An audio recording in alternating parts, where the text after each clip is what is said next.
Kata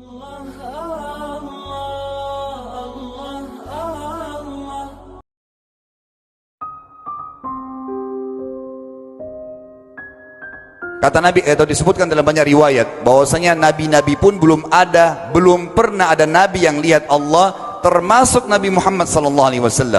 Kita ambil dalilnya dalam hadis Bukhari. Waktu Nabi SAW pulang dari Isra Mi'raj, jemaah sekalian, Aisyah bertanya radhiyallahu anha, berkata, istri beliau, ya Rasulullah, hal tara rabbak, apakah anda waktu Mi'raj ke langit terima perintah salat sempat lihat Tuhan anda enggak? Lihat enggak Allah itu bagaimana? Apa jawaban Nabi SAW? Nurun ala nur anna arah, Allah itu cahaya, di atas cahaya, terang sekali, bagaimana saya bisa melihatnya? Artinya Nabi SAW mengatakan, saya sendiri belum pernah lihat bagaimana itu Allah. Contoh sebelumnya Nabi Musa alaihissalam. Nabi Musa waktu menerima wahyu Taurat itu selama 40 hari turun Taurat lengkap. Al-Quran 23 tahun baru lengkap. Kalau Taurat 40 hari nunggu di gunung Tursina. Tursina sebuah wilayah di Mesir sekarang.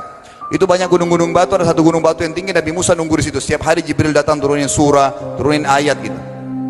Setelah berlalu 37 hari dari 40 hari menunggu Taurat turun, Nabi Musa alaihissalam tiba-tiba bertanya kepada Allah, mengatakan begini dalam Al-Quran, A'udzubillahiminasyaitonirrajim, Rabbi arini andur ilaik. Wahai Tuhanku, izinkan aku melihatmu. Aku beriman kau ada ya Allah, tapi aku ingin lihat kau bagaimana. Allah menjawab, tidak mau mengecewakan Nabi Musa. Sebagai manusia Allah mengatakan, lan tarani. Perlu anda tahu dalam bahasa Arab jemaah sekalian ada 3 kosakata la, tidak yang berarti tidak. Ada la biasa artinya tidak, ada lam dengan mim, lam artinya tidak pernah, ada lam dengan nun, lan artinya tidak akan pernah. Allah mengatakan apa? Lan tarani, kau tidak akan mampu melihatku hai Musa. Tapi Allah nggak mau kecewain Musa. Ternyata Musa selama 37 hari jemaah sekalian kagum-kagum melihat gunung-gunung batu di situ. Pergantian siang malam, burung-burung yang terbang, air yang mengalir di lereng-lereng gunung. Lalu dia mengatakan, Allah mengatakan apa? Walakin unzur ilal jabal fa in istaqarra makanahu fasawfa tarani. Coba kamu lihat gunung-gunung batu di sekitarmu hai Musa. Kalau mereka bisa menampung kedatanganku, kata Allah, kau akan bisa melihatku. Apa yang terjadi? Allah lanjutkan, falamma tajalla rabbuhu lil jabal, waktu Allah baru niat mau datang, belum datang, ja'alahu dakka, semua gunung batu itu hancur lebur, tidak mampu menampung kedatangan Allah. Wa kharra Musa sa'iqa, lalu Musa pingsan tiba-tiba. Waktu Nabi Musa bangun, langsung ucapkan kalimat amantu billah, saya beriman pada Allah. Berarti fakta lapangan, nabi-nabi aja belum pernah lihat Allah. Masih pertanyaan lagi jemaah sekalian, kenapa Allah nggak bisa kelihatan? Saya akan jawab dan tolong ini jadikan sebagai pegangan hidup. Ini landasan akidah kita. Kata para ulama, karena anda kalau sholat, anda mengucapkan satu kalimat yang merupakan jawabannya. Allahu Akbar, Allah Maha Besar. Akbar adalah siga mubalaghah dalam Islam, sesuatu yang melampaui batas, Maha Besar.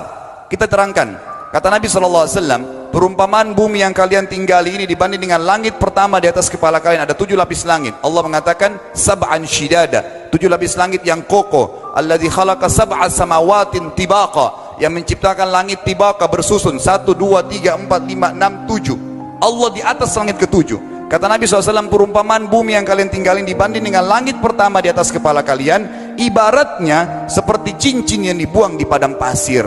Jadi kita tidak akan pernah bisa melihat ujungnya langit karena kita sangat kecil, dan ini terbukti secara fakta.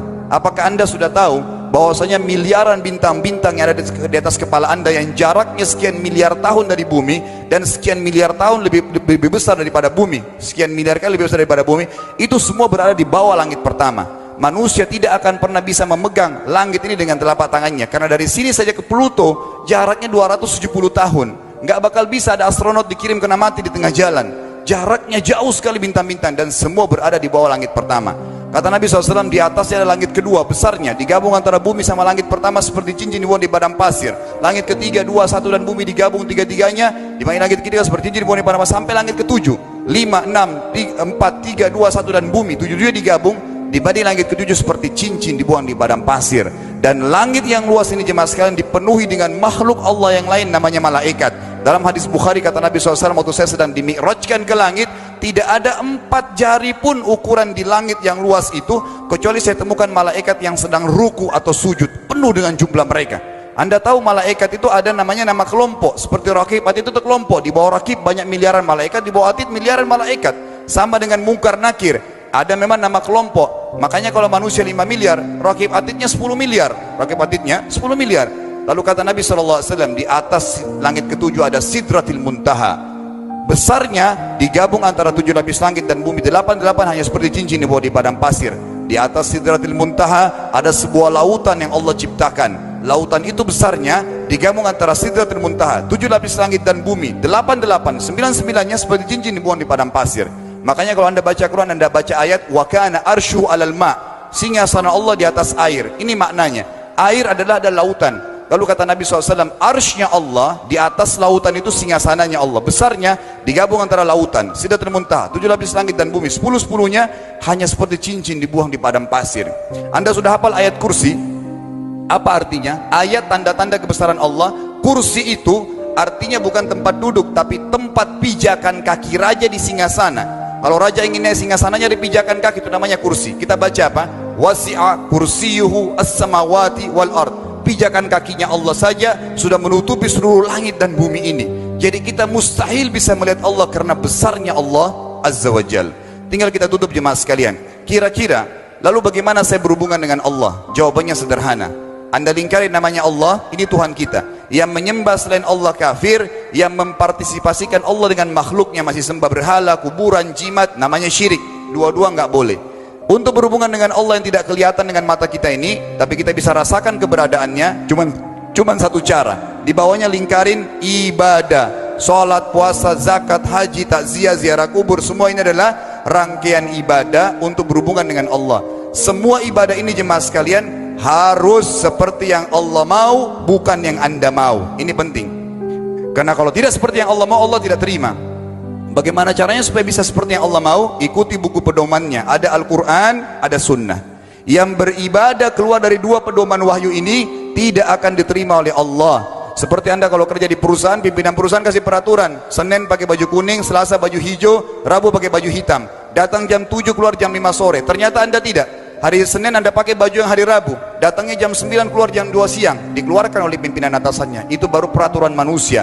Bagaimana dengan peraturan Allah Azza wa Jal? Maka kita simpulkan semua jemaah sekalian adalah, yakinlah Tuhan anda Allah ada, satu-satunya Tuhan. Kalau anda sedang sakit, yang ciptakan anda Allah, yang ciptakan penyakit Allah, yang menciptakan kesembuhannya Allah. Kalau kita sedang musibah sama, kalau kita sudah senang juga sama. Semoga Allah SWT menjadikan kita orang-orang yang senantiasa beriman padanya, dan juga selalu berteguh dalam keimanan tersebut serta mengikuti syariat dan hukumnya.